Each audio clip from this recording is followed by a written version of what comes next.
آج جو فیصلہ ہے اس میں عدالت نے قرار دیا کہ سیکشن 2F جس میں gender identity inner most feeling کی بنیاد پہ تھی اس کو قرآن و سنت کے خلاف قرار دے دیا. اور یہ ہمارا مطالبہ تھا کہ جو جینڈر ہے وہ انسان کے اندرونی باطنی احساس کی بنیاد پر نہیں بلکہ اس کے جسمانی ساخت بایولوجیکل سٹرکچر کی بنیاد پر ہو. عدالت نے ہماری اس بات کو تسلیم کر لیا.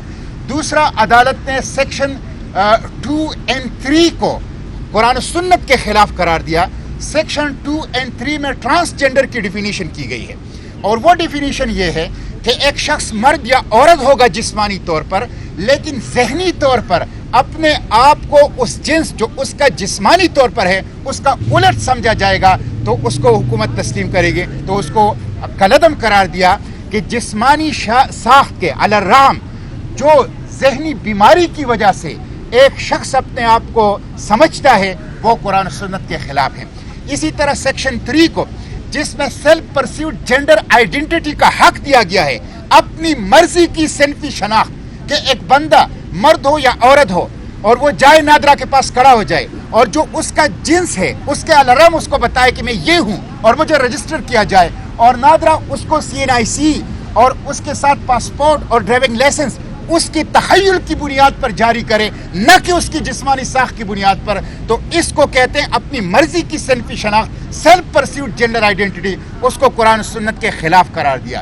اسی طرح عدالت نے اپنے فیصلے میں قرار دیا کہ اسلام کی عبادات خواہ وہ نماز ہیں خواہ وہ محرم ہیں خواہ وہ حج ہے خواہ وہ اسلام کے اندر وراثت کی تقسیم ہے وہ بایولوجیکل ساخت کی بنیاد پر ہے. تو اگر آپ اس کو چھیڑیں گے جیسا کہ ٹرانسجینڈر ایکٹ 2018 میں چھیڑا گیا تو اس سے ایک فساد عظیم برپا ہوگا. لہٰذا وراثت کی تقسیم بھی جسمانی ساخت کی بنیاد پر انٹرسیکس کو برقرار رکھا گیا ہے جس کو ہم نے کہا تھا کہ ہم اس کو برقرار رکھیں گے بلکہ ان کے لیے ہم نے پارلیمنٹ کے اندر ایک خنثی person protection of right act ہم نے انٹروڈیوس کیا ہے جو کہ کمیٹی سے پاس ہو گیا ہے کہ خنثی انٹرسیکس کو تمام کانسٹیٹیوشنل رائٹس دیں. آج عدالت نے ہماری اس بات کو بھی تسلیم کر لیا.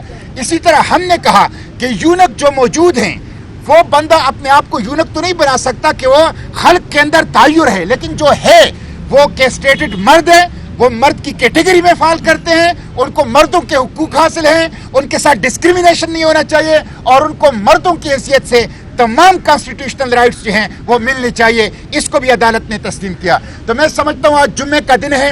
میں تمام پاکستان کے عوام سے کہتا ہوں کہ یہ جو ڈرون اٹیک ہوا تھا شادی کے ادارے پر خاندان کے ادارے پر اور مسلم عورت کی وقار اور ڈگنیٹی کے اوپر عدالت نے اپنے فیصلے میں کہا کہ اس ایکٹ سے مسلم عورت کے وقار اور ڈگنیٹی کو خطرہ ہے اور اس ایکٹ سے مرد جو ہیں وہ ٹرانسجینڈر کے جامے میں عورتوں کے اوپر حملے یہاں تک کہ ریپ کے واقعات کریں گے. اس لیے عورت کو خطرہ ہے اس ایکٹ سے. تو ہم نے اس حملے کو ناکام بنا دیا ہے اس ڈرون حملے کو ناکام بنا دیا ہے. اس میں تمام علماء تمام وکلاء تمام ڈاکٹرز تمام سوشل میڈیا ایکٹیوسٹ تمام تنظیمیں یہ کولیکٹیو ایفرٹس ہیں. مبارکباد کے مستحق ہے. میں عوام سے کہتا ہوں شکرانے کے نوافل آج جمعے کا دن ہے شکرانے کے نوافل ادا کریں. جمعے